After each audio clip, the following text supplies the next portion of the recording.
Bonjour tout le monde. Alors, bienvenue à la deuxième capsule d'information pour la force du nous.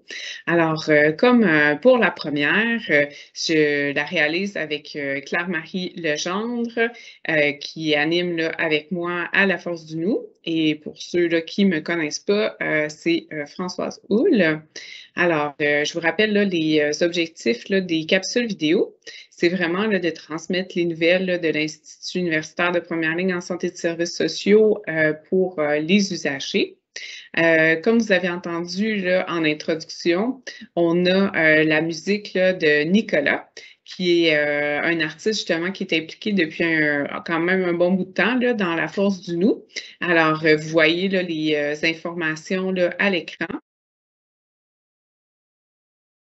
sur son nom d'artiste, le nom de l'album, le titre de la chanson et aussi la référence si vous voulez là, en écouter davantage sur cet artiste.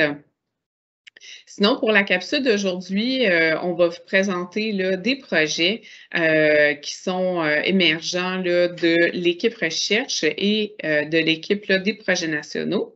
Alors, sans plus tarder, je laisse la parole à nos présentatrices et à Claire-Marie là, pour conclure.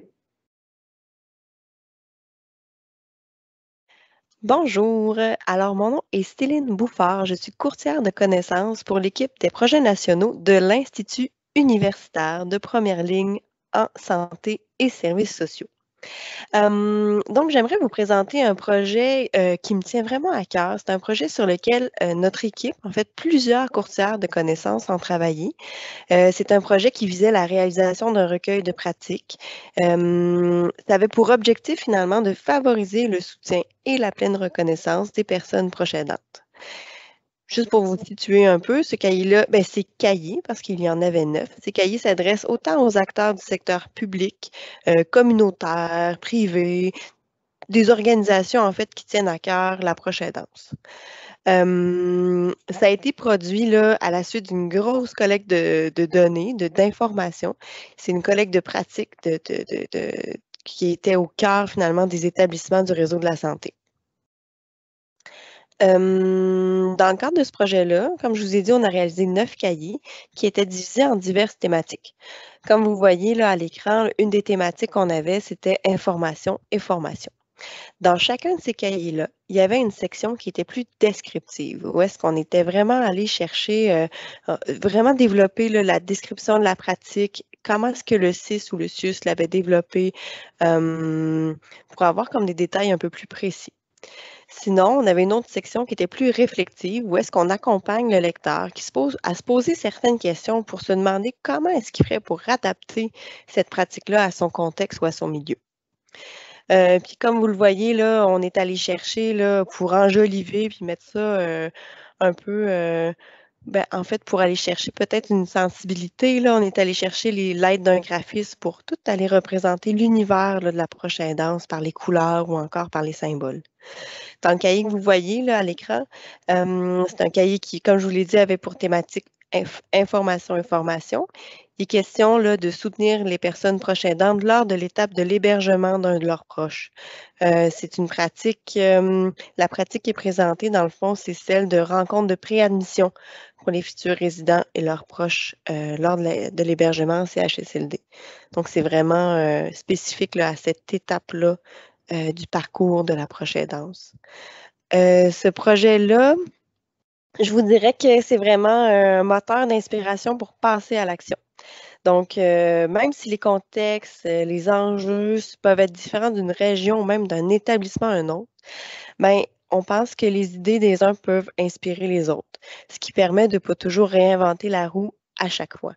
Donc, c'était vraiment dans une perspective de soutenir là, les établissements ou encore ceux qui veulent participer à mieux reconnaître et à mieux soutenir les personnes proches aidantes dans les diverses étapes de leur parcours. Donc, voilà. Merci beaucoup.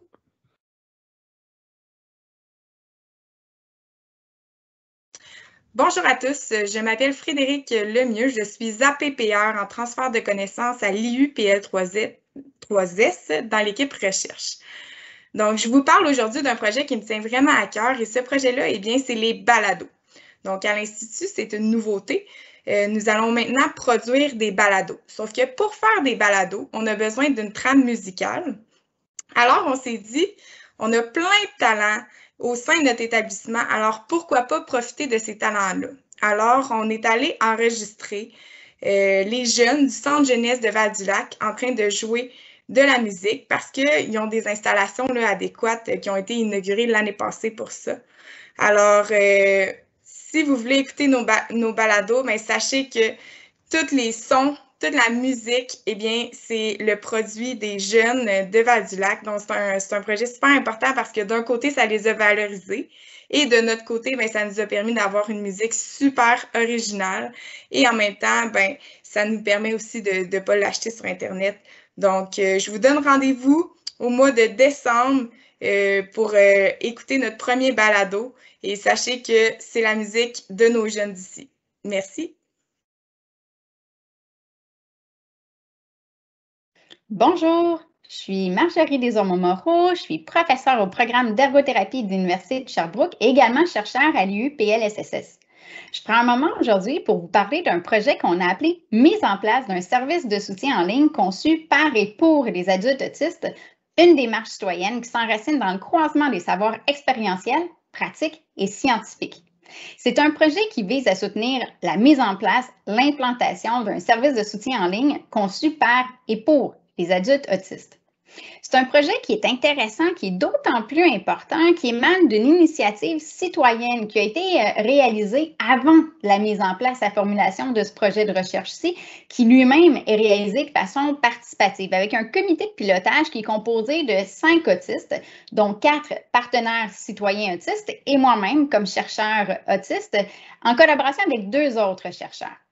Impliqués en marge, en parallèle de ce projet-ci, il y a la direction DI-TSA-DP du CIUS de l'Estrichus et il y a également Autisme Estrie comme organisme communautaire.